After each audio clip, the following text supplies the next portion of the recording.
Antes de iniciarmos, se alguém não quer que a sua imagem esteja no YouTube, pode desligar a câmera, deixar a câmera desligada. Quem não se importar, pode mantê-la ligada sem problemas. Do livro Vinha de Luz, o Povo e o Evangelho.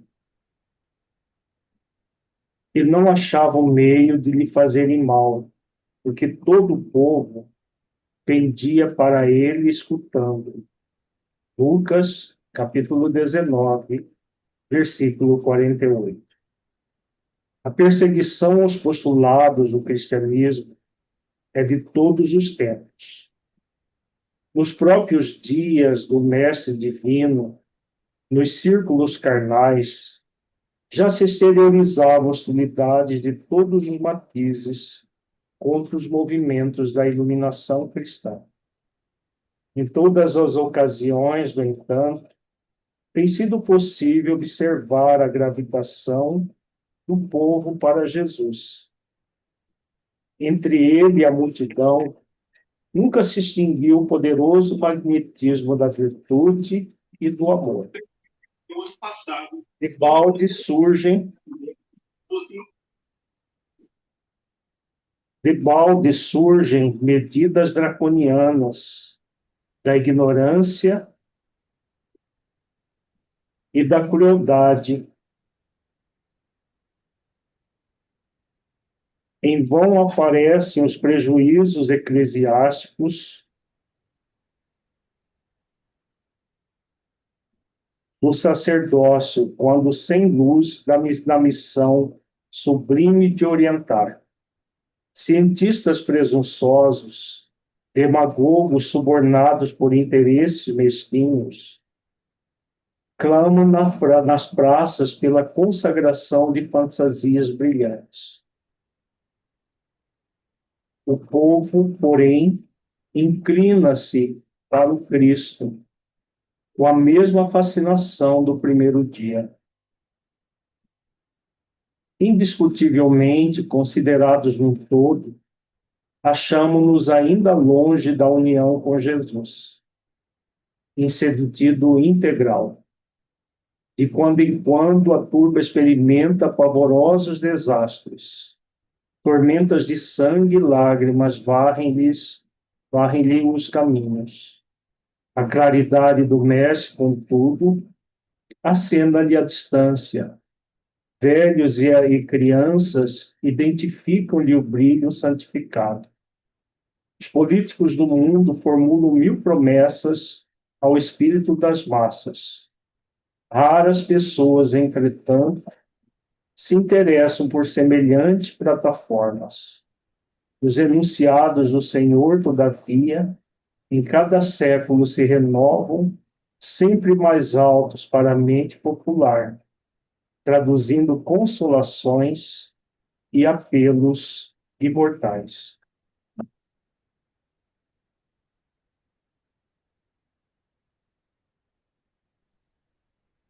Vamos elevar os nossos pensamentos a Jesus, rogar a Ele que nos abençoe a todos. Mestre amigo, abençoe-nos, Senhor, e mais esta noite, na qual nos colocamos em estudo sobre a vida, sobre a morte, que é a continuação da vida. Que possamos, Senhor, bem compreender os conceitos dessa obra monumental, para trazê-los para dentro das nossas vidas. Ampara-nos nesse mistério, que possamos prosseguir cada vez mais conscientes e confiantes do amanhã melhor para toda a humanidade. Se conosco nesse ideal, ampara-nos a todos nós hoje e sempre. Gratos por tudo. Nós vamos começar fazendo uma revisão do encontro anterior.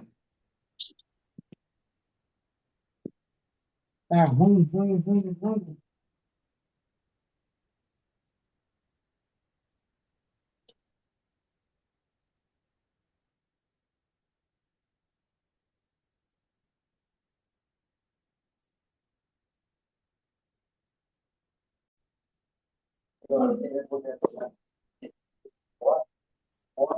Pode não usar, se eu tenho um pouco que eu tenho, eu vou mudar. Eu vou copiar uma série.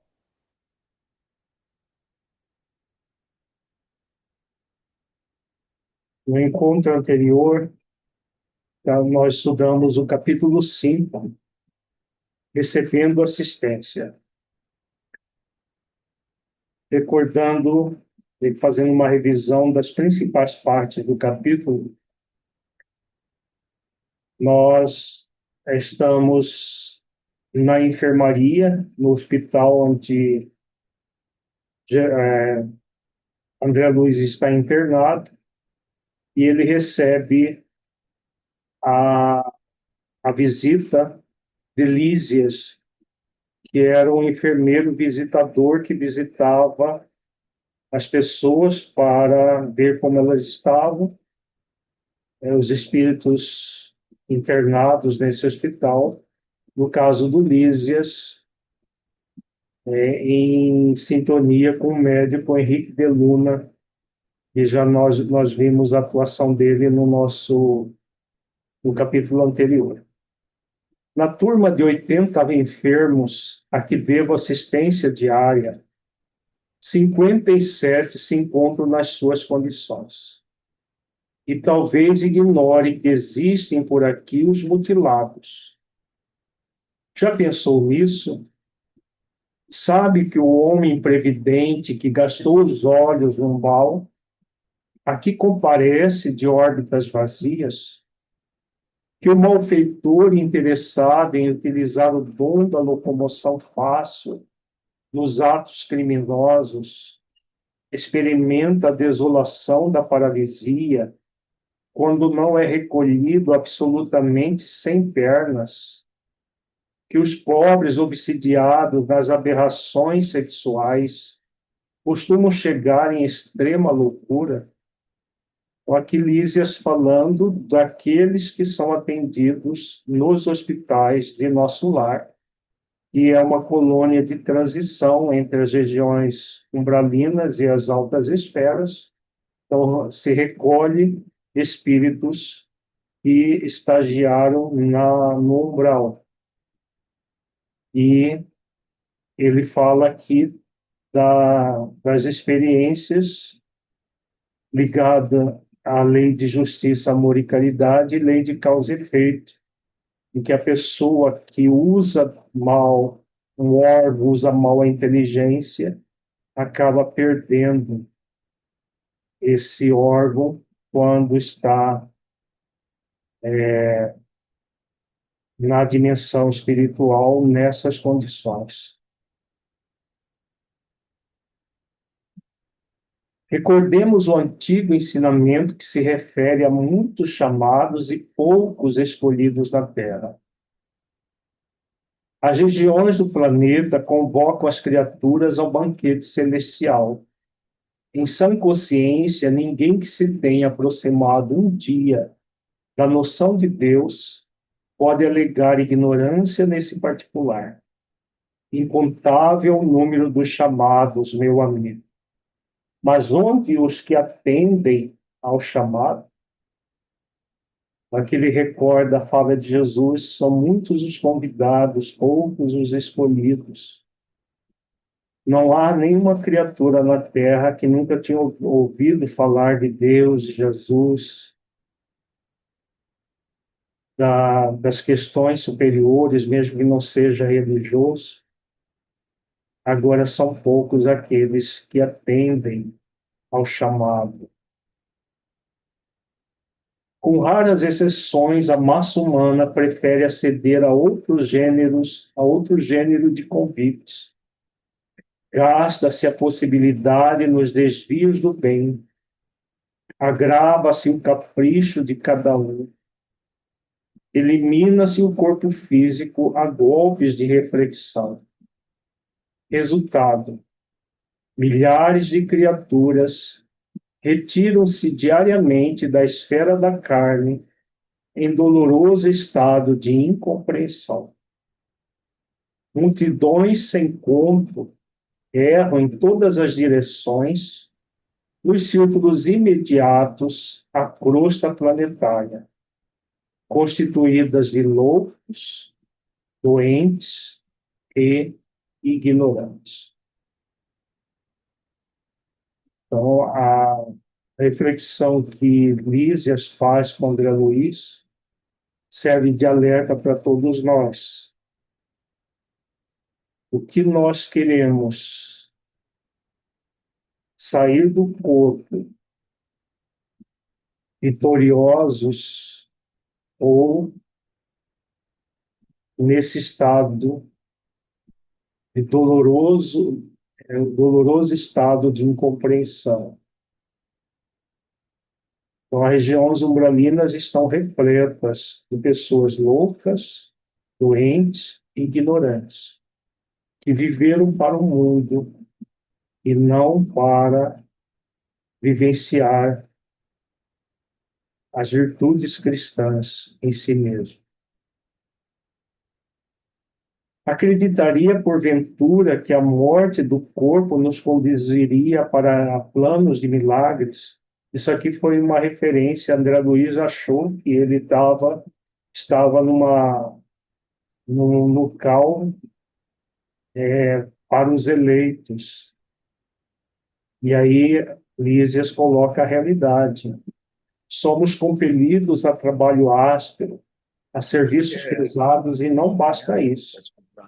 Se temos débitos no planeta, por mais alto que ascendamos, é imprescindível voltar para retificar, lavando o rosto no suor do mundo, desatando algemas de ódio e substituindo-as por laços sagrados de amor. Não seria justo querendo meu colo. a tarefa de mondar o campo que semeia de espinhos com as próprias mãos. A realidade na dimensão espiritual é essa. Caso dos muitos chamados, meu caro, o Senhor não esquece homem algum, todavia caríssimos homens o recordam. Quero o meu coisa, tá de lá no copo? Tem alguém com um áudio aberto aí.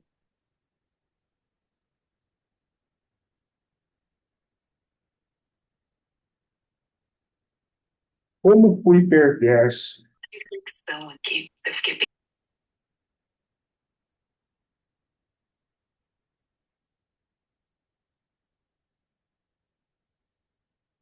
Cale-se, meditemos no trabalho a fazer, no arrependimento verdadeiro.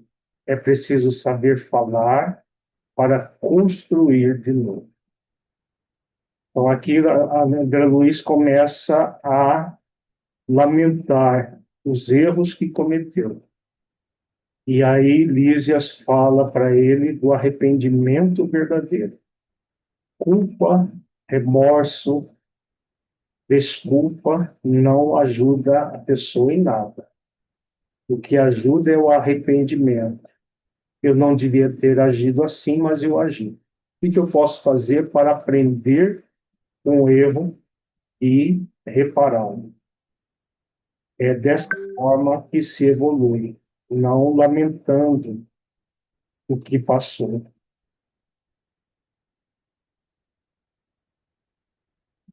Não observa o tratamento especializado na zona cancerosa, pois note bem, toda medicina honesta é serviço de amor, atividade de socorro justo, mas o trabalho de cura é peculiar a cada espírito. Meu irmão será tratado carinhosamente, sentir-se-á forte como nos tempos mais belos da sua juventude terrena. Trabalhará muito e creio será um dos melhores colaboradores em nosso lar.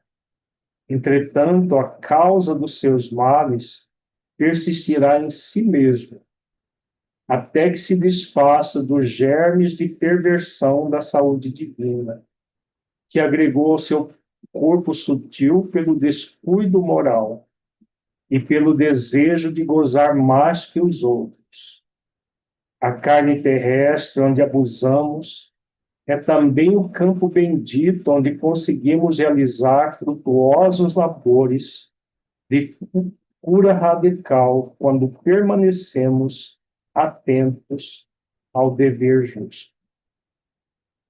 Então, aqui a orientação do Lísias muito profunda, que o processo de cura é de dentro para fora, é a partir do momento que a pessoa reconhece os erros praticados e busca gradualmente superar esses erros, que ficam marcados no próprio corpo sutil do espírito, o chamado perispírito.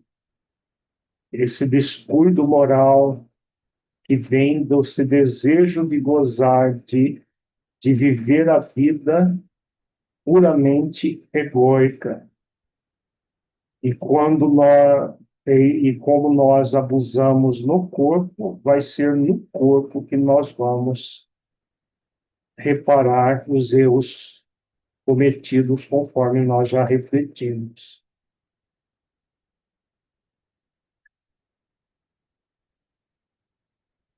Então, isso foi o que nós estudamos no nosso encontro passado. Ângela, você tem pergunta? Pode falar. Tem, doutora Lírio. Uhum. Então, por exemplo, a gente percebe que tem alguns idosos, por volta dos 70, 80 anos ou até antes, que tem questão psíquica. Eu, pelo menos, estou com um caso recente da mãe de um amigo que, segundo palavras dele, beira a loucura. Até então, ela parecia normal. Isso era uma tendência que a pessoa já trazia para que ela pudesse ressignificar e não foi feito. Poderíamos pensar assim? Quando o problema surge na terceira idade, você fala? Isso, quando surge na terceira idade. São problemas acumulados durante a existência que não foram trabalhados, não foram superados. É muito comum as pessoas fazerem isso, vão acumulando os problemas até a, a terceira idade, quando as diversões, as coisas, as distrações do mundo já não são possíveis, tudo aquilo que não foi resolvido, não foi superado, fica muito evidente. Não quer dizer que não acontecia antes. É que no mundo, quando nós estamos no mundo, no corpo físico, e o corpo ainda é jovem, a pessoa tem energia para as distrações de todo gênero, que o Lísia chama de gozo, né? Aqui nessa advertência que ele faz a André Luiz, quando a pessoa está vivendo isso, as questões mais profundas não são trabalhadas, ficam anestesiadas, adormecidas. E quando a pessoa já não pode mais fazer nada disso, aí vem de forma muito nua e crua aquilo que ela criou para ela mesma. É isso que acontece. Sim, me chamou a atenção quando você falou do mau uso da inteligência, né? Você não, né? O texto do livro. Então, o mau uso da inteligência, a pessoa entra nessa condição, né? Isso. Certo, tá bem. E a outra pergunta que eu ia te falar é que no encontro passado você falou que, por exemplo, a gente estando numa condição mais mediana e ferimos alguém.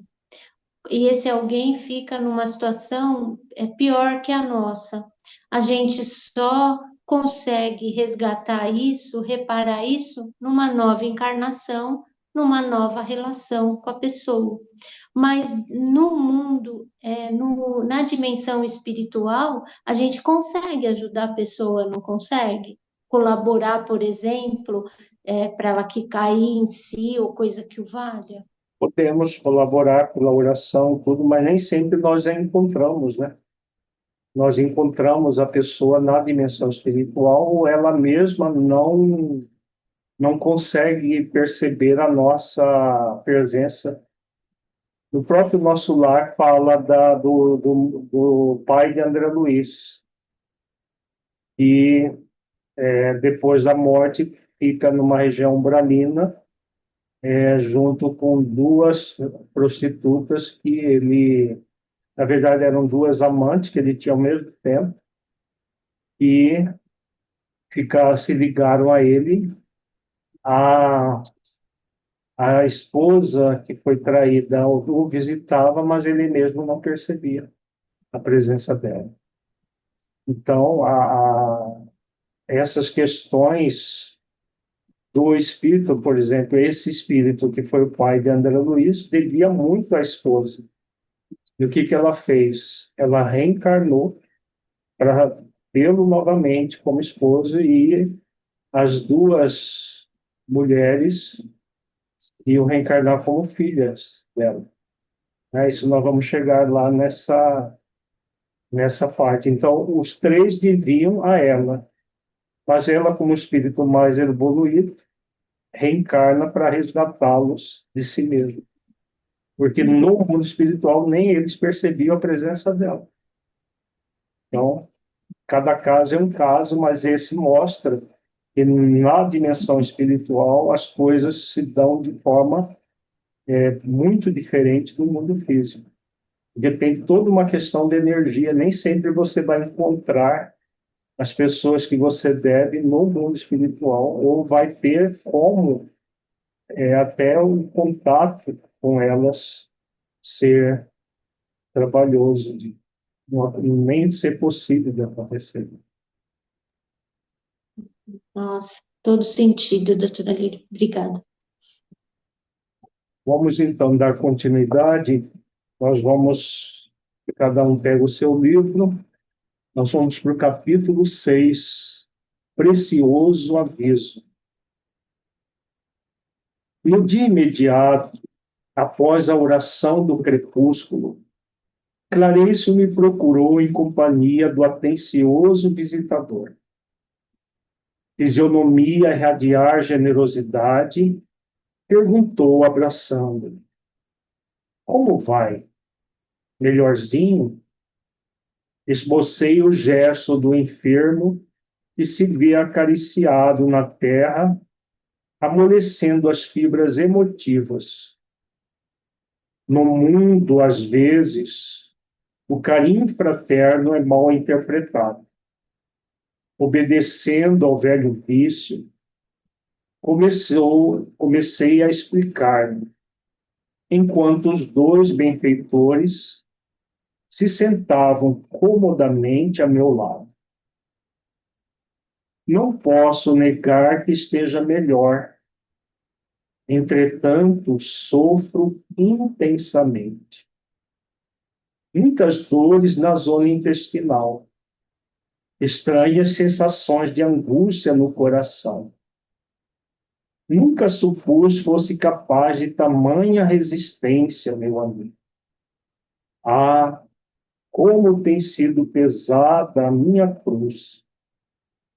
Agora que posso concatenar ideias, creio que a dor me aniquilou todas as forças disponíveis. Clarencio ouvia atencioso, demonstrando grande interesse pelas minhas lamentações, sem o menor gesto que denunciasse o propósito de intervir no assunto. Encorajado com essa atitude, continuei. Além do mais, Meus sofrimentos morais são enormes e inexprimíveis. A mais nada tormenta exterior com socorros recebidos. Volto agora às tempestades íntimas. Que terá sido feito de minha esposa, de meus filhos? Teria o meu primogênito conseguido progredir segundo o meu velho ideal? E as filhinhas?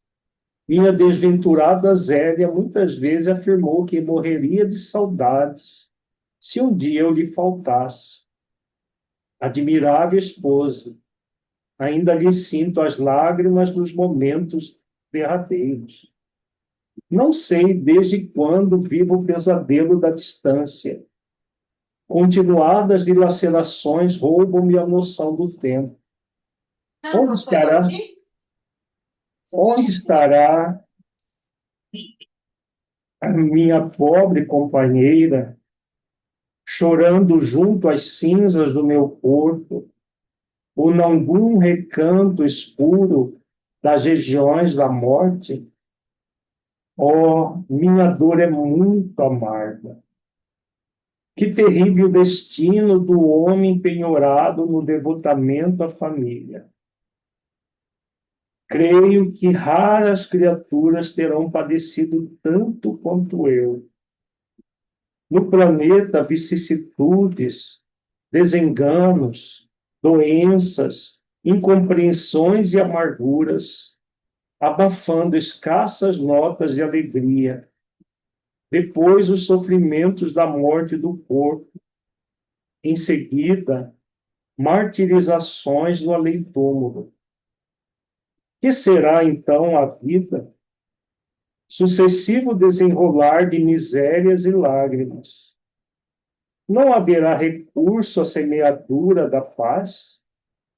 Por mais que deseje firmar-me no otimismo, sinto que a noção de felicidade me bloqueia o espírito, como terrível cárcere do coração. Que desventurado destino, generoso benfeitor! E aí, gente, o que está acontecendo aqui com André Luiz? Ele entrou, né, Boa noite. naquilo que se chama estado de reclamação. Vitimização também, não é, Lírio? É uma viciação mental em que a Então, pessoa se coloca como vítima da vida. Né? Então, o tempo todo aqui, ele vai aumentando. relatando, né, como se o Clarencio não soubesse nada disso, a reclamação do que ele estava passando. Né? É o que muitos de nós acabamos vivendo, o estado de reclamação.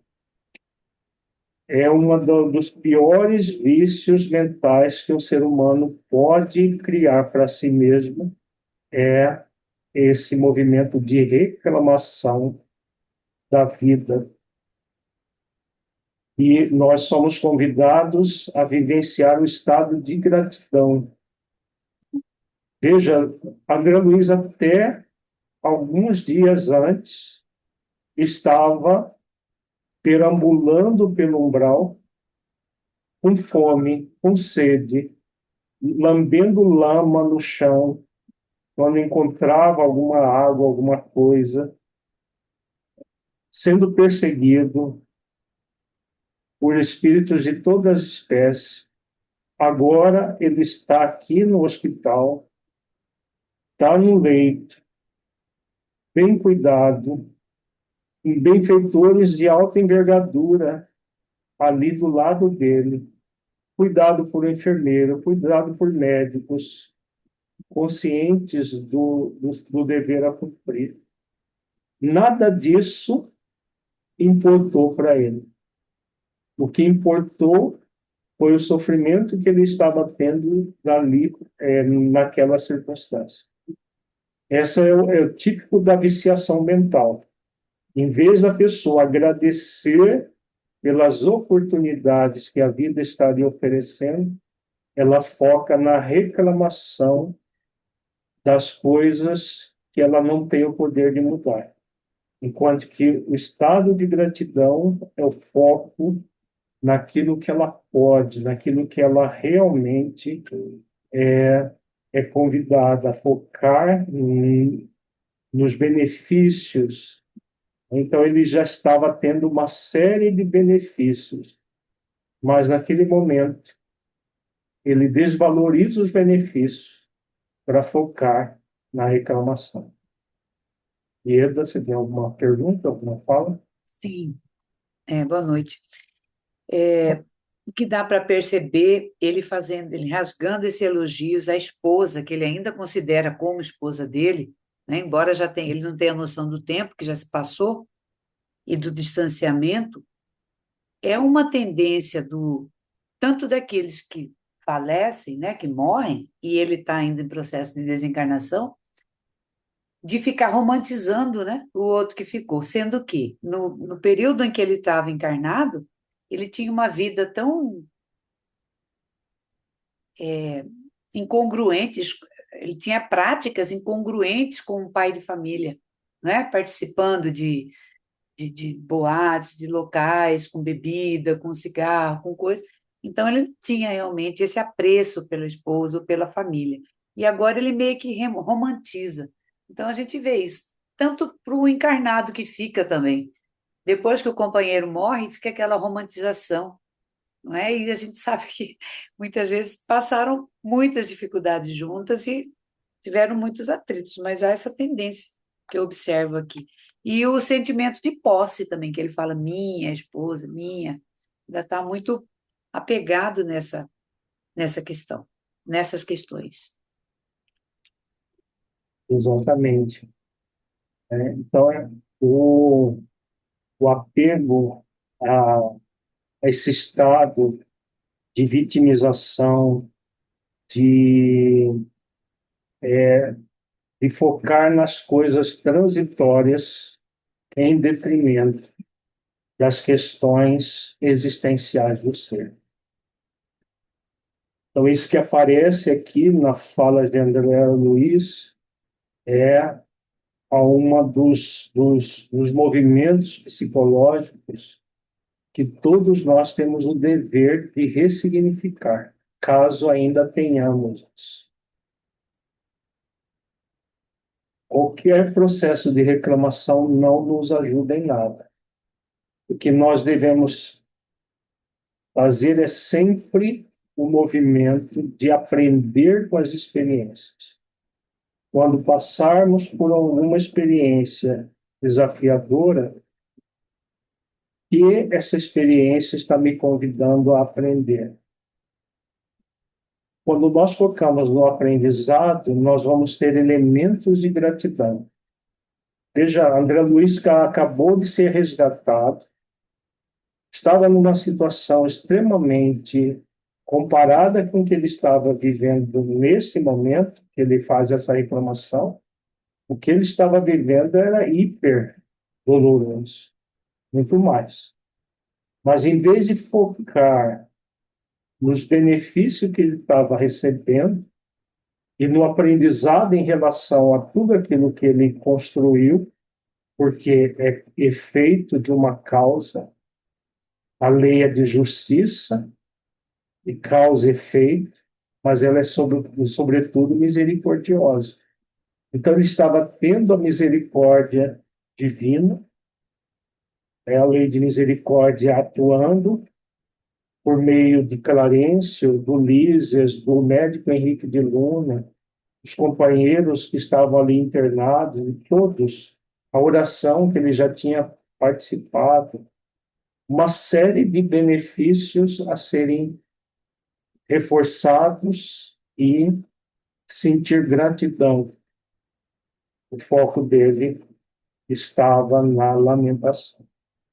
Então, nós somos convidados a substituir o estado de lamentação pelo estado de gratidão. Isso só vai acontecer fazendo o que o Clarencio vai orientá-lo aqui agora. Vamos prestar muita atenção na fala do Clarencio. Chegado a essa altura, o vendaval da queixa me conduzira o barco mental ao oceano largo das lágrimas. Clarencio, contudo, levantou-se sereno e falou sem afetação. Meu amigo, deseja você, de fato, a cura espiritual? Olha a pergunta. Se ele quer a cura ou se ele quer ficar lamentando a doença, a dor, o infortúnio. Vamos ver. Ao É uma meu pergunta, né? O quê? uma pergunta consciencial que ele fez, né? Sim, uma pergunta consciencial. O que que ele quer da vida, né? Ao meu gesto afirmativo, continuou. Aprenda, então, a não falar excessivamente de si mesmo, nem comente a própria dor. Lamentação denota enfermidade mental e enfermidade de curso laborioso e tratamento difícil. É indispensável criar pensamentos novos e disciplinar os lábios.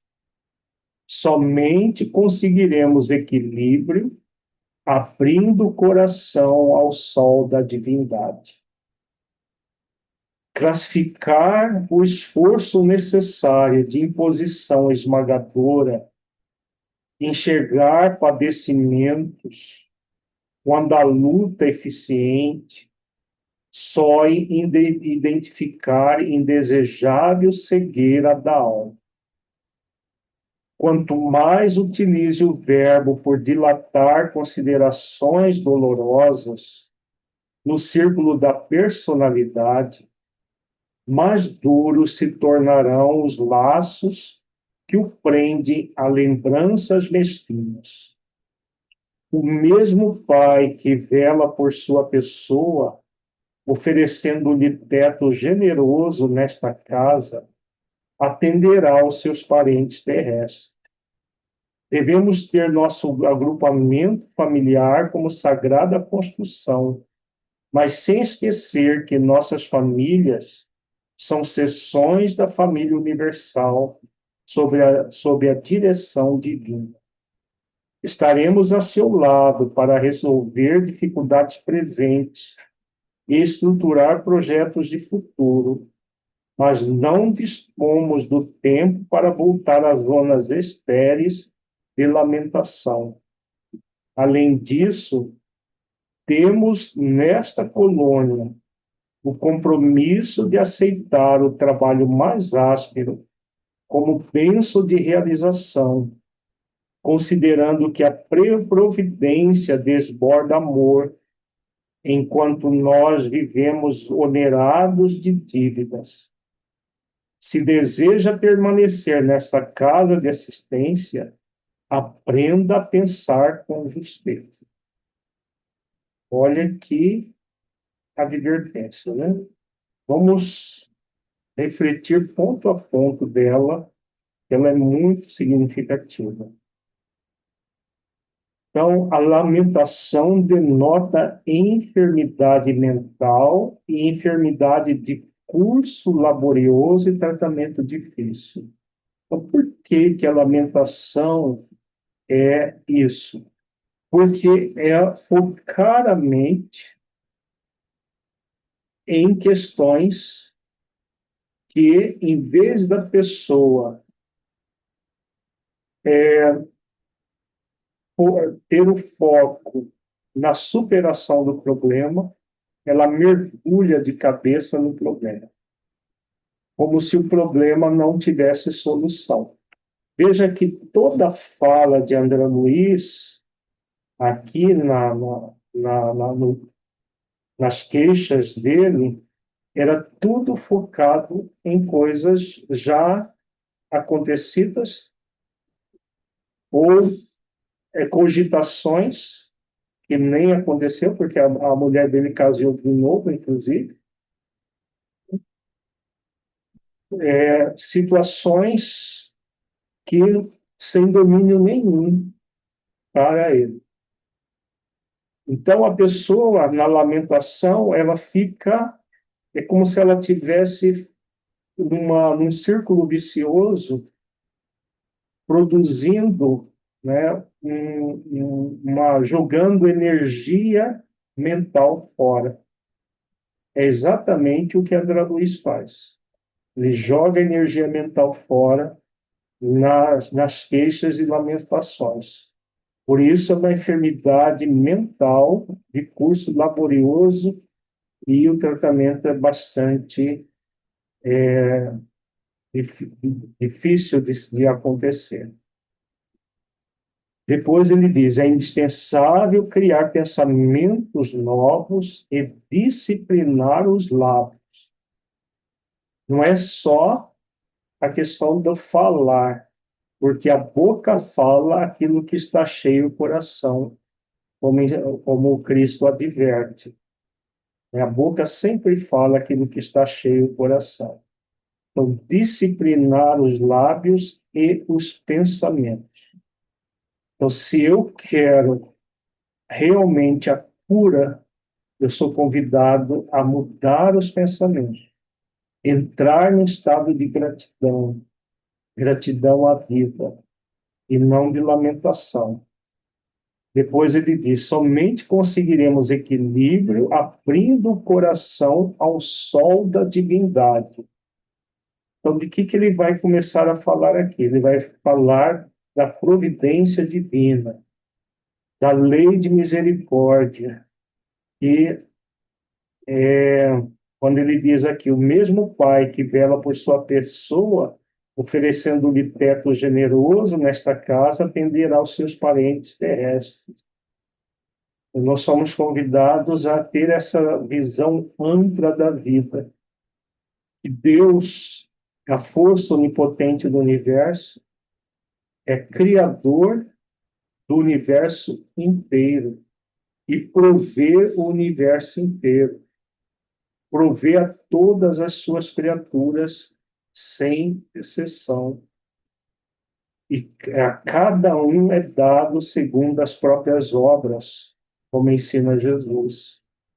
Então, esse exercício de confiança em Deus, de confiança na vida, que Deus providencia todos os recursos necessários, e confiança em nós mesmos, que nós sempre somos convidados a fazer a nossa parte no processo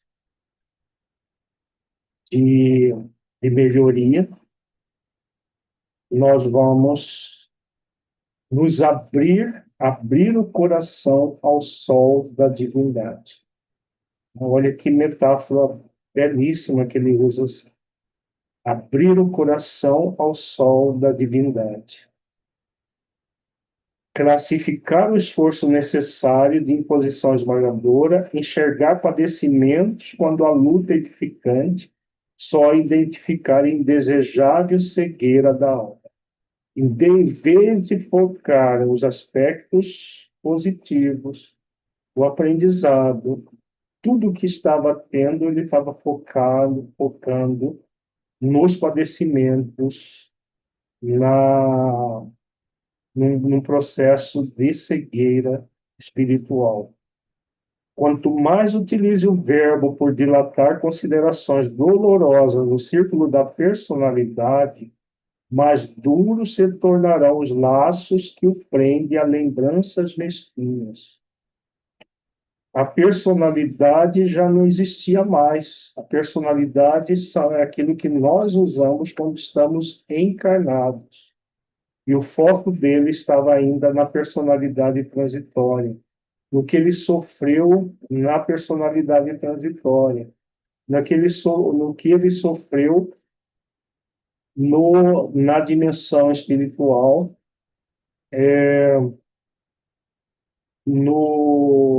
nas regiões umbralinas.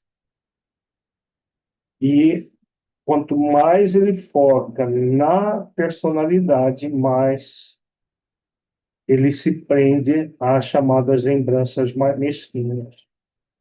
O mesmo pai que vela por sua pessoa, oferecendo-lhe teto generoso nesta casa, atenderá seus parentes terrestres. Devemos ter nosso grupamento familiar como sagrada construção, mas sem que esquecer que nossas famílias são seções da família universal. Aqui mais uma advertência para que ele se veja e veja a família como espíritos imortais. Estiveram com ele, mas não são dele. Depois ele diz: estaremos a seu lado para resolver dificuldades presentes, estruturar projetos de futuro, mas não dispomos do tempo para voltar às zonas estéreis de lamentação. Imagina um mentor como Clarencio, um dos ministros em nosso lar, perdendo tempo ouvindo quantos queixosos devia ter aí nesse hospital. Se ele parasse para ficar dando valor às queixas, ele não faria outra coisa.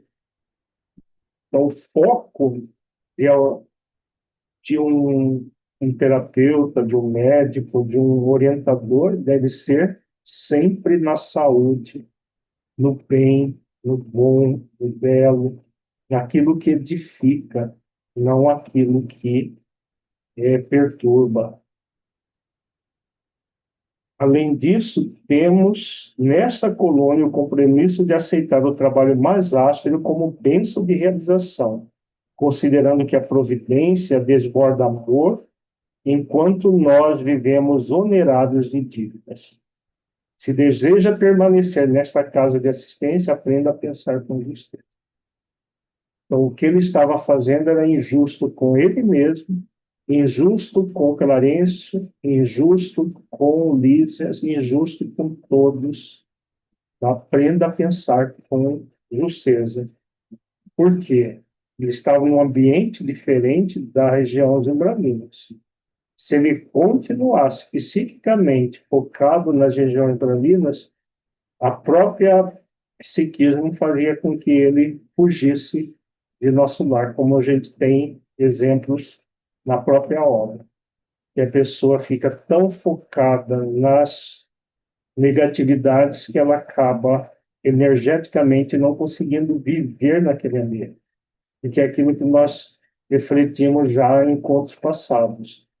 Nós vamos para o ambiente onde nós estamos adaptados, porque no mundo espiritual, semelhante atrai semelhante. Então, se o movimento dele continuasse dessa forma que estava, ele corria risco seríssimo de não continuar em nosso lar. Não que ele seria expulso, ele próprio, energeticamente, voltaria para as regiões umbralinas. Porque ele saiu fisicamente do umbral, mas o umbral não saiu do psiquismo dele. Né? Então, foi o que a advertência de Clarencio aqui para ele. Jéssica? Alírio, boa noite. Você poderia esclarecer a diferença de providência e previdência divina, né? A providência divina é a solicitude de Deus para todas as criaturas, providenciando recursos de todos os tipos. Qualquer recurso que nós temos provém da providência divina.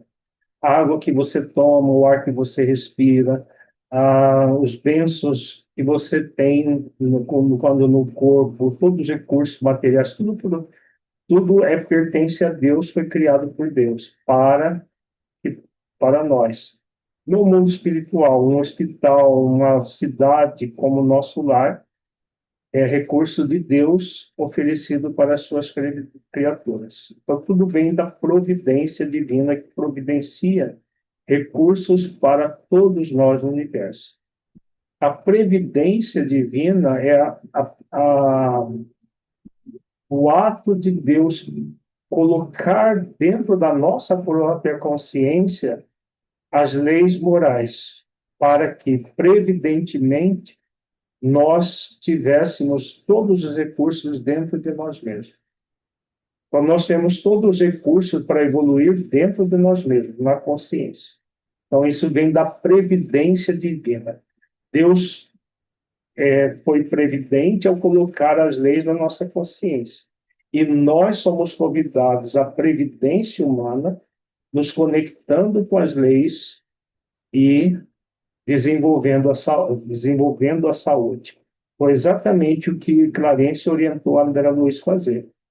Se conectar com a lei de amor, justiça e caridade dentro de si mesmo, para parar de reclamar e trabalhar pela cura espiritual. Por isso, a pergunta aqui: deseja de fato a cura espiritual? Né? Você quer se curar espiritualmente? Sem a conexão com a previdência, com as leis, todos os recursos da providência divina são desperdiçados. Entendeu? A providência providencia os recursos. Nós usamos os recursos ou não. Vai depender de nós. Tá? Para usar, é fundamental a conexão com as leis na nossa própria consciência. Ângela?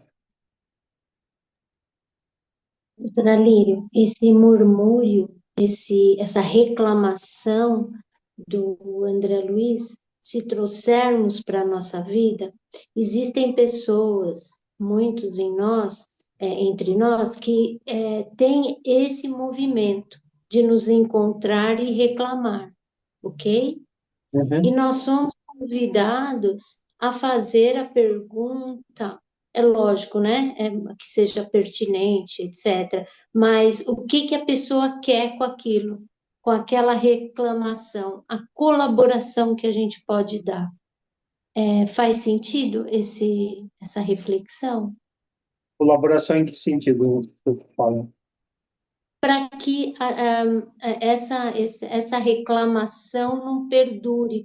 Todas as vezes que encontra conosco, de reclamar, de reclamar, de reclamar, a gente dá guarita para esse movimento Você egoísta. fica ouvindo sem advertir a pessoa. Você fala sobre a questão de reclamação. É o que o Clarence não se dispôs a fazer, né? Porque, como ele diz aqui,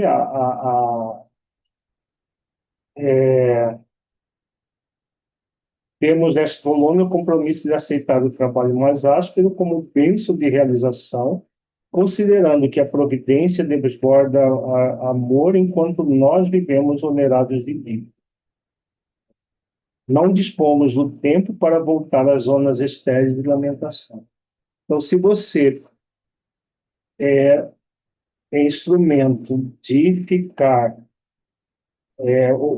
dando o seu tempo para essas zonas estéreis da reclamação, você está sendo conivente com as queixas do outro. Tem gente que tem prazer, né, de ouvir essas queixas. Ela fica embriagada das energias mentais que essas queixas geram, que gera uma energia mental extremamente viciante, perturbadora. E tem gente que adora isso. Mas não é bom nem para quem se queixa, nem para quem fica ouvindo indefinidamente essas queixas. Alessandro? Boa noite a todos. Alírio, poderia explicar um pouquinho sobre o significado da palavra? Vou dar um exemplo. Autocompaixão, virtude. Compaixão, virtude. Auto-amor, virtude. Amor, virtude. Piedade, virtude. Autopiedade não é virtude.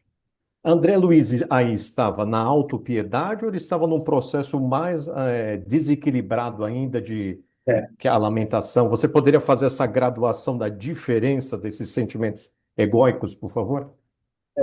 A autopiedade do ponto de vista da psicologia consciencial que eu trabalho, tá? Ela é um sentimento de sentir dó, pena de si mesmo, autocomiseração, dó de si mesmo. Então, é um movimento que está ligado à vitimização, à auto-vitimização. Então, é o que ele faz aqui. Ele está sentindo dó dele mesmo. Coitado de mim. Ele fala, inclusive, como eu estou sofrendo, né? Aqui, ó. Como tem sido pesada a minha cruz. Oh, não. É bem o processo da lamentação de sentir dó de si mesmo. Ela só inibe o espírito. É muito diferente da autocompaixão. Se você for no dicionário e buscar piedade e compaixão, são sinônimos. Dó, comiseração, são todos sinônimos. Semanticamente são sinônimos, mas são sentimentos diferentes. Autocompaixão é você se acolher como seu melhor amigo, sempre focado na solução. Compaixão foi o que o Clarencio teve dele.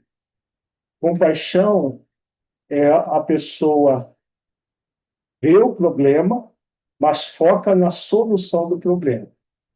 Autopiedade, dó, a pessoa vê o problema e fica chafurdando no problema, lamentando o problema, como se o problema fosse insolúvel, né? Então, minha cruz, não há pessoa, ele diz aqui, né? Não há pessoa tem a dor maior do que a dele, todo um processo de autopiedade e de lamentação. E nós somos convidados à autocompaixão.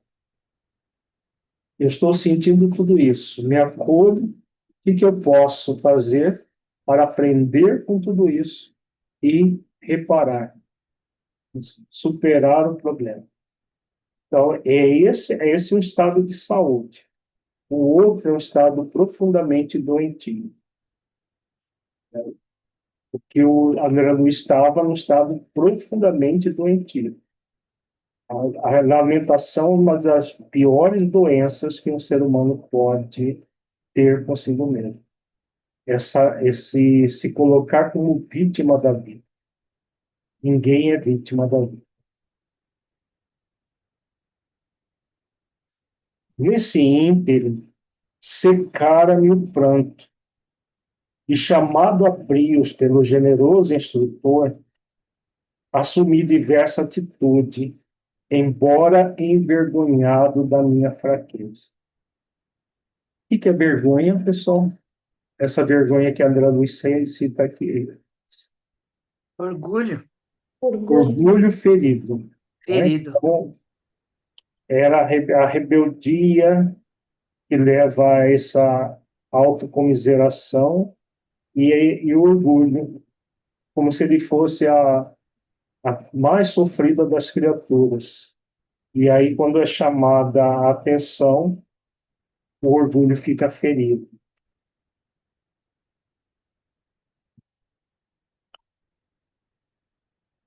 Não disputava você na carne, prosseguiu Clarencio bondoso, as vantagens naturais decorrentes das boas situações. Não estimava a obtenção de recursos lícitos, ansioso de estender benefícios aos entes amados.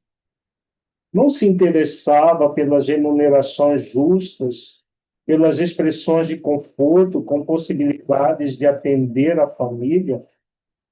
Aqui, o programa não é diferente, apenas divergem os detalhes. Nos círculos carnais, a convenção e a garantia monetária. Aqui, o trabalho e as aquisições definitivas do espírito imortal. Dor para nós significa a possibilidade de enriquecer a alma. A luta constitui caminho para a divina realização. Compreendeu a diferença? As almas débeis ante o serviço deitam-se para se queixarem aos que passam. As fortes, porém, recebem o serviço como patrimônio sagrado, na movimentação do qual se preparam a caminho da perfeição. Ninguém lhe condena a saudade justa, nem pretende estancar sua fonte de sentimentos sublimes. Acresce notar, todavia, que o pranto da desesperação não edifica o bem. Se ama em verdade a família terrena, é preciso bom ânimo para lhe ser útil. Fez-se longa pausa. A palavra de Clarencio levantara-me para elucubrações mais sabias. Enquanto meditava a sabedoria da valiosa advertência, meu benfeitor, qual o pai que esquece a leviandade dos filhos, para recomeçar serenamente a lição, tornou a perguntar com belo sorriso. Então, como passa? Melhor? Contente por me sentir desculpado à maneira de criança que deseja aprender, respondi confortado. Vou bem melhor para melhor compreender a vontade de Deus. Então, ele humildou o orgulho dele nesse momento, né? Mas vamos novamente nos ater à reflexão que o Clarencio nos favorece. Veja que ele diz aqui, né? E não disputava você na carne as vantagens naturais decorrentes das boas situações, não estimava a obtenção de recursos lícitos, ansioso de estender benefício aos entes amados, não se interessava pelas remunerações justas, pelas expressões de conforto com a possibilidade de atender a família. Aqui o programa não é diferente, apenas divergem os detalhes. Nos círculos carnais, a convenção e a garantia monetária, aqui o trabalho e as aquisições definitivas do espírito imortal. Então vejamos que ele estava agindo como se ele tivesse ainda encarnado. Nós, encarnados, somos convidados para viver bem, para viver com saúde, focar no espírito imortal que nós somos, e não nas questões transitórias da vida em primeiro lugar. Já no mundo espiritual, não faz sentido nenhum ficar focado nas situações transitórias da vida. Então, vejamos que Clarencio coloca aqui claramente o trabalho e as aquisições definitivas do espírito imortal. Dor para nós significa possibilidade de enriquecer a alma. A luta constitui caminho para a divina realização. Compreendeu a diferença? As almas débeis ante o serviço deitam-se para se queixarem os que passam. As fortes, porém, recebem o serviço como patrimônio sagrado na movimentação do qual se preparam a caminho da perfeição. Que serviço é esse que Clarencio está falando aqui?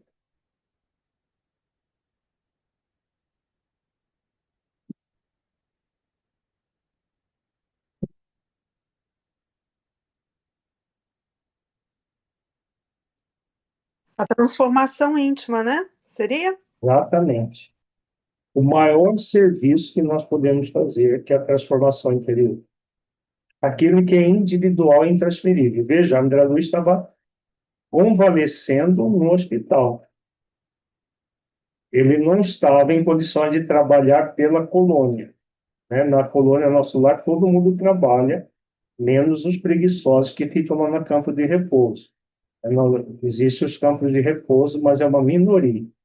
Mas todos trabalham. Mas esse o trabalho que o Clarencio está falando não é o trabalho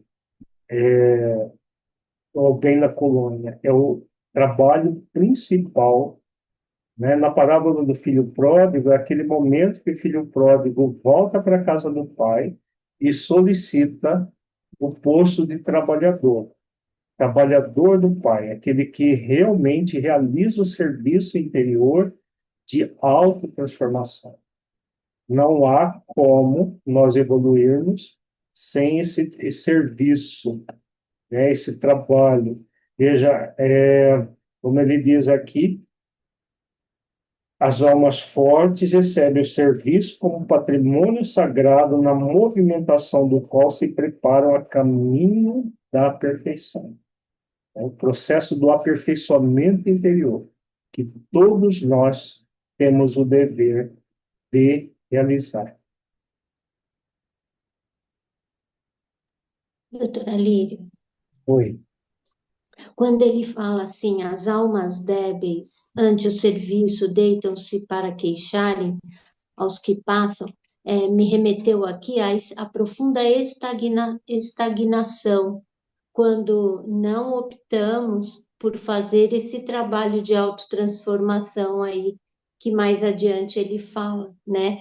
Que é um profundo desamor para conosco, né? Uhum. Sim. E veja que na parábola dos dois filhos, o filho, ele fala, levantar-me e irei ter com meu pai. E dir-lhe-ei, pai, pequei contra o céu perante ti. Já não sou digno de ser chamado teu filho, mas faze-me como um dos teus trabalhadores. E levantando-se, foi para o seu pai. Tem tudo a ver com a fala do Clarencio. Ele não fica deitado se queixando dos erros cometidos. Ele se levanta e vai para a casa do pai para trabalhar pela sua transformação moral. O André Luiz começou, já depois de atendido, o processo de lamentação pelos erros cometidos, em vez de reconhecer os erros e focar na reparação dos erros. Então, é um grande convite que serve para todos nós.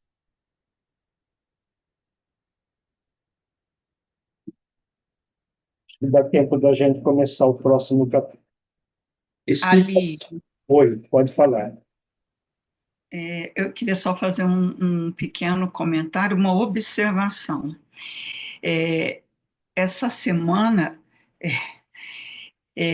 eu, em algumas leituras, veio a fala sobre a dor, os espíritos falando sobre a dor.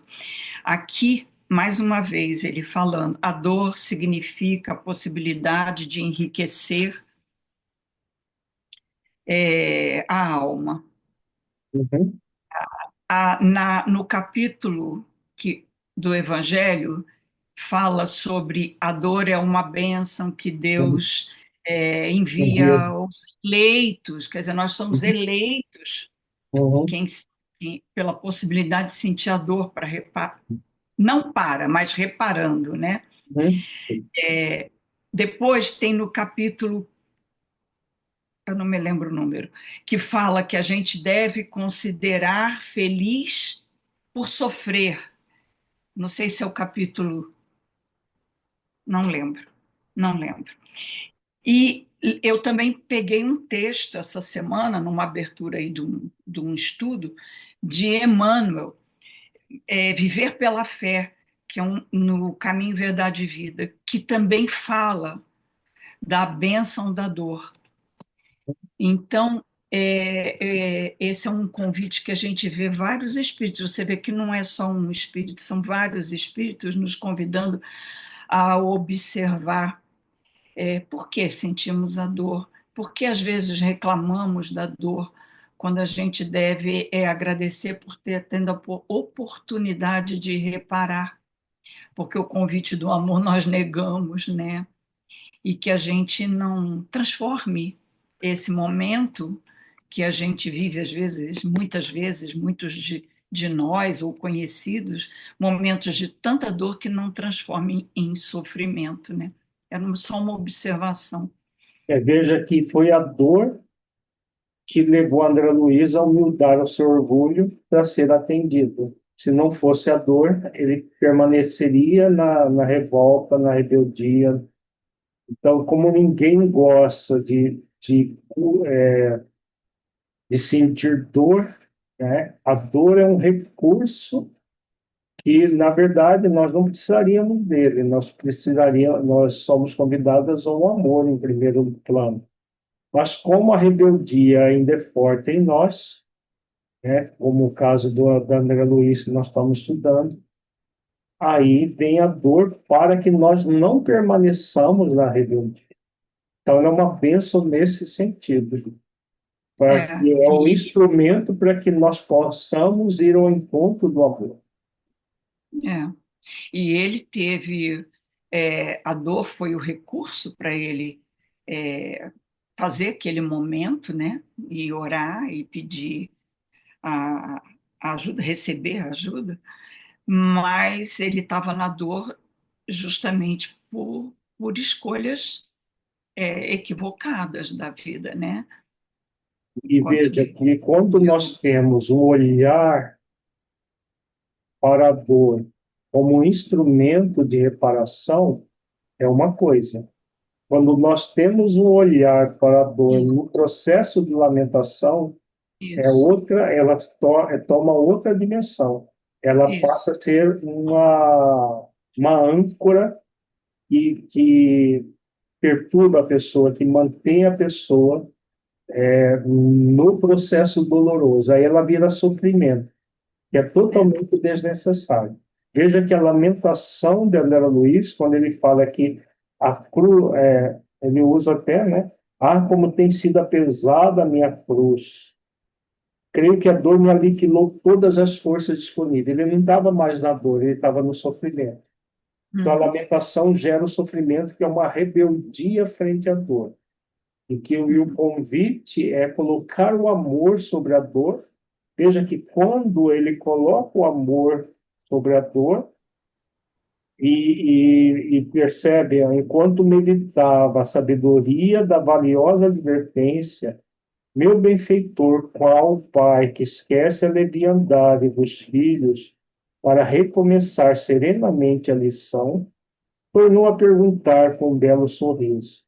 Então, como passa? Melhor? Contente por me sentir desculpado, porque ele estava se sentindo culpado. O Clarence, na verdade, não o desculpa, isso ainda é viciação mental. O Clarence apenas coloca a verdade ali para ele. A maneira da criança que deseja aprender, respondi confortável. Vou bem melhor para melhor compreender a vontade divina. Então, aqui ele começa a ter um movimento de colocar o amor sobre a dor. Aí ela toma outra dimensão, passa a ser essa dimensão que Cadarense coloca aqui em cima. Dor para nós significa possibilidade de enriquecer a alma. Então, aqui começa o processo de enriquecer a alma. Veja que ele porque ficou revoltado quando o médico mostrou que ele veio pelo suicídio, né? Que ele tinha vindo pelo suicídio, e aí foi mostrar para ele ponto a ponto, ele ficou envergonhado. Orgulho ferido. Quando o Clarencio coloca também a verdade, ele fica envergonhado, orgulho ferido. Agora ele começa a refletir no significado profundo da vida. à medida do nosso entendimento da dor como o recurso e que nós somos esses eleitos, juntando com a fala daqui do Clarencio, de que ele fala que enriquece a alma, porque nos abre a possibilidade de realmente, a partir daí, trabalhar. Então, porque quando a gente entra na lamentação, fecham-se as portas do trabalho, não é? A gente patina e fica ali no mesmo lugar. É isso mesmo. Sim, porque enquanto a pessoa está lamentando, ela está fixada na dor. Quando ela agradece os benefícios do aprendizado que a dor gera, ela está se libertando da dor. Uhum. Quando no Evangelho fala da dor dos eleitos e tudo mais, não é que ele está fazendo uma apologia à dor. Não, Está mostrando, está nos convidando a refletir nos benefícios que a dor gera. Porque a dor gera, ela gera, não, ela convida a humildar o orgulho, a amansar a rebeldia, a ver a vida por um outro ângulo. Porque aconteceu com André Luiz, com os 8 anos de sofrimento passado no umbral, né, que ele tornou acerbo devido à rebeldia. Quando ele amansa a rebeldia, humilde o orgulho, ele recebe o amparo para ser levado para a colônia. Socorrido na colônia, ele continua com a mesma viciação mental, porque a transformação não é abrupta. Não é porque ele orou, pronto, toda aquele movimento de orgulho e de rebeldia acabou. Né? Então, ele continua demonstrando isso. Só vai modificar no momento que a pessoa cai em si. Nesse momento, ele caiu em si pela segunda vez, porque ele já tinha percebido quando, na questão do suicídio, ele realmente concordou com o médico que ele tinha se suicidado, mas continuou na lamentação. Aqui ele é convidado a cair em si para fazer o processo de se levantar e ir ter com o Pai, né? Para praticar o serviço que vai libertá-lo da dor. Porque é liberto da dor até quando ele fala aqui, ó. Acresce notar, todavia, que o pranto da desesperação não edifica o bem. Se ama em verdade a família terrena, é preciso bom ânimo para lhe ser útil.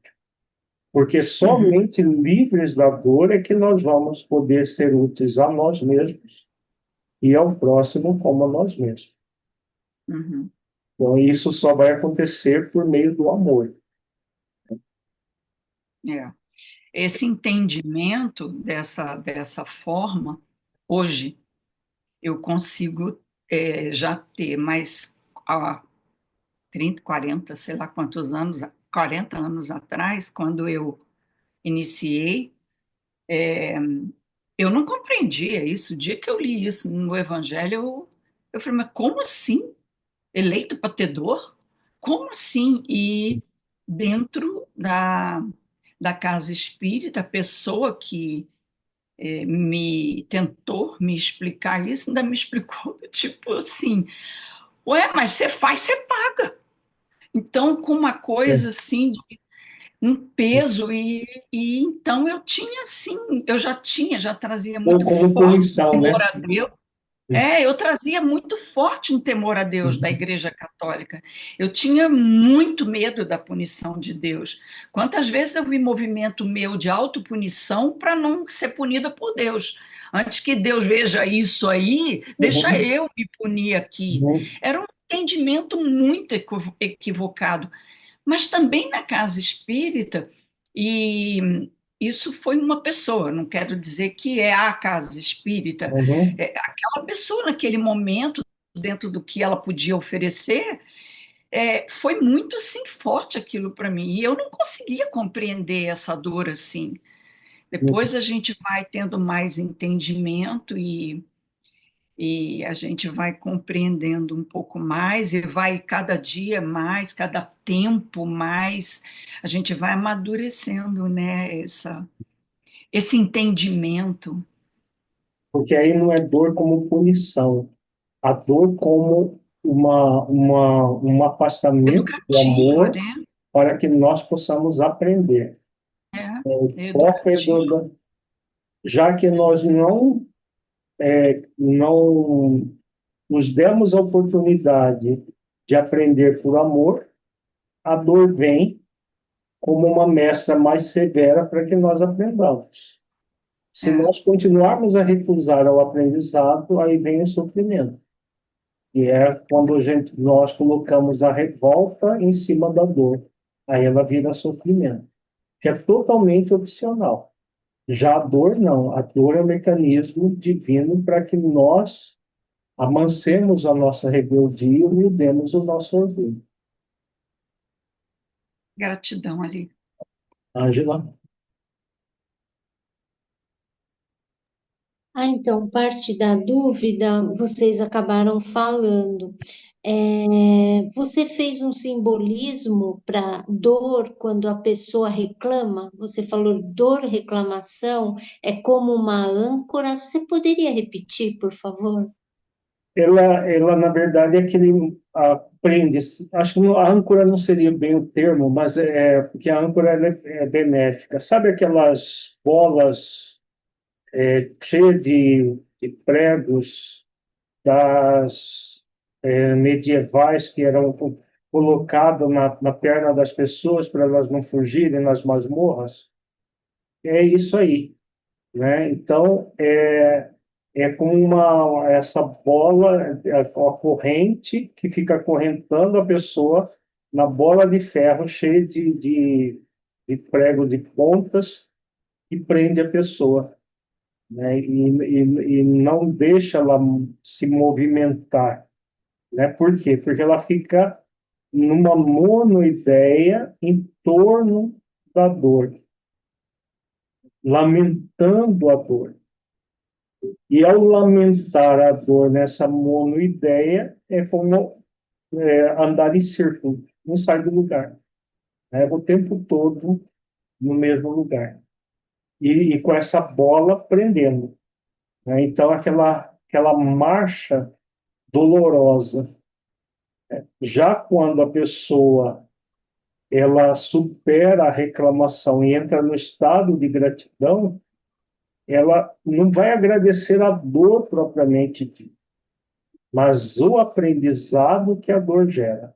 Veja, quando André Luiz ele fala, vou bem melhor para melhor compreender a vontade divina, ele já está se movimentando no estado de gratidão. Porque no estado de gratidão a pessoa compreende a vontade divina. Porque ele se conectou com a lei de amor, justiça e caridade dentro da própria consciência. Até esse momento ele estava desconectado. Com as advertências de Clarence, ele se conectou com a lei de amor, justiça e caridade para compreender a vontade divina, porque é essa a vontade que Jesus fala, que seja feita a vossa vontade. Qual é a vontade de Deus para todos nós? A vontade de Deus para todos nós é que nós evoluamos, que nós sejamos felizes. Mas a felicidade ela é conquistada, ela não vai ser dada. E para conquistar a felicidade só há um caminho, a conexão profunda com as leis que estão na nossa consciência. E isso só vai acontecer no estado de gratidão. O estado de lamentação é essa bola de ferro que faz com que a pessoa fique ali parada no processo, chafurdando na própria lama. E aí, Sim, aí eu fiquei só falar mais uma coisinha. Por exemplo, uma pessoa que tem uma questão mental na terceira idade. E aí ela perde a consciência de si, já não se reconhece mais. Ela vai sentir o efeito dessa dor, porque ela ainda não tem condições de contabilizar tudo isso. Na dimensão espiritual, você tá pensando como espírito imortal ou você está pensando no corpo de estou carne? pensando como é. Tá, já A dor é do entendi. O espírito, não é do espírito, cérebro. O cérebro certo. que está danificado, mas o espírito ele permanece lúcido na dimensão espiritual, ele é lúcido, ele sabe o que está acontecendo. Então, só a expressividade que não acontece. E se a pessoa não praticou ações justas, amorosas e caridosas consigo mesmo e com o próximo, seja no corpo ou fora do corpo, ela vai ter os resultados desse movimento. quer elas, Obrigada. o cérebro registre ou não, porque o processo é do espírito, Uhum. entendeu? Então, naquele momento, o espírito ele pode acolher isso, reconhecer e não se revoltar, ou ele pode simplesmente piorar o quadro. Sim, vai depender de cada um, né? Cada caso é um caso. Sempre a revolta, o orgulho piora todas as situações, enquanto que a mansidão, a humildade, o desejo, o sentimento de aprendiz faz com que a pessoa supere o problema. Faz sentido. Obrigada.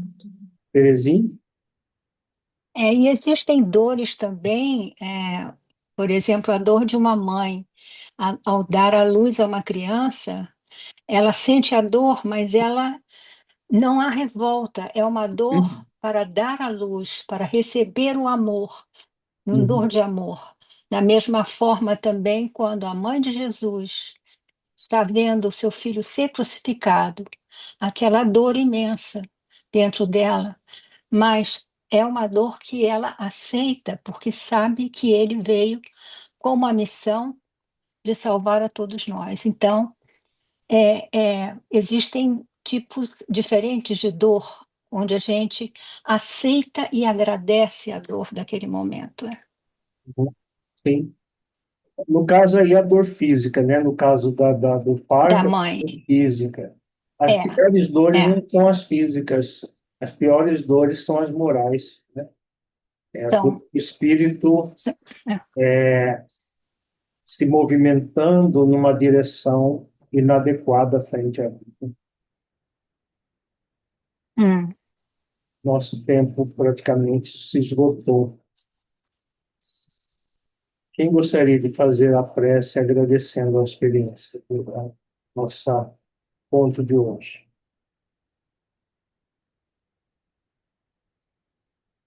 Leila, você faz para nós a prece, agradecendo? Sim, vamos orar.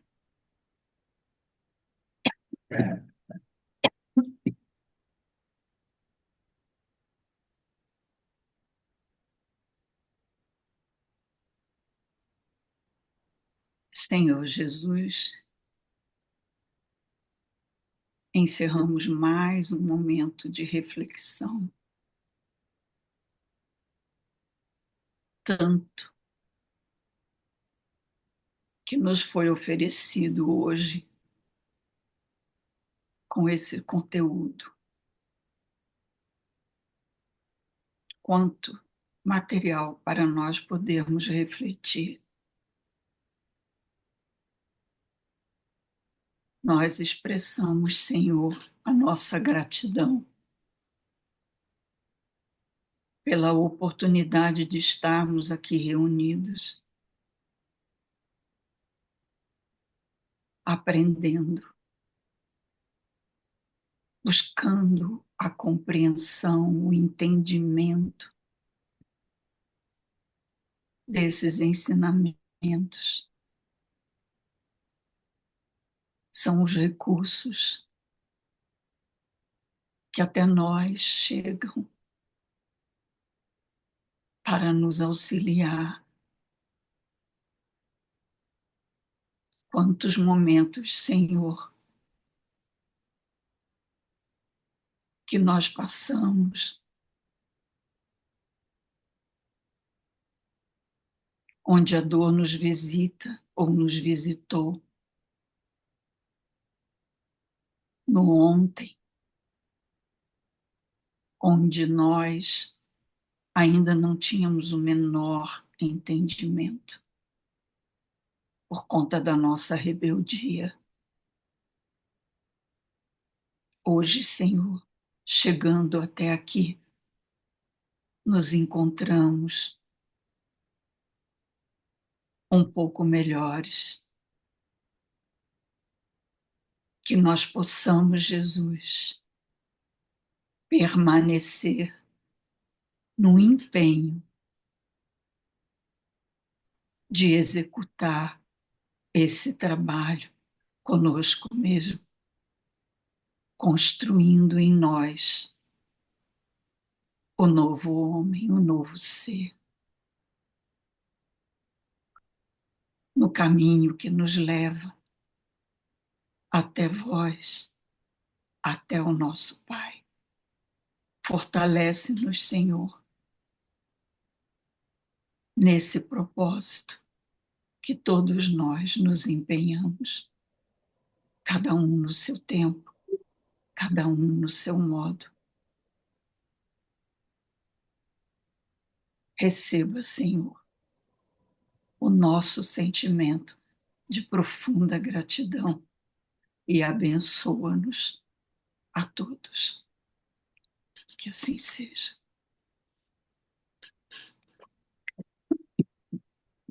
Uma boa noite para todos nós, muita paz. Boa noite. Terça-feira que Boa vem. noite. Boa noite. Boa noite. Boa noite a todos. Boa noite, gente. Boa noite. Boa noite, bom descanso. Igualmente, grata. Tchau. Tchau, boa noite.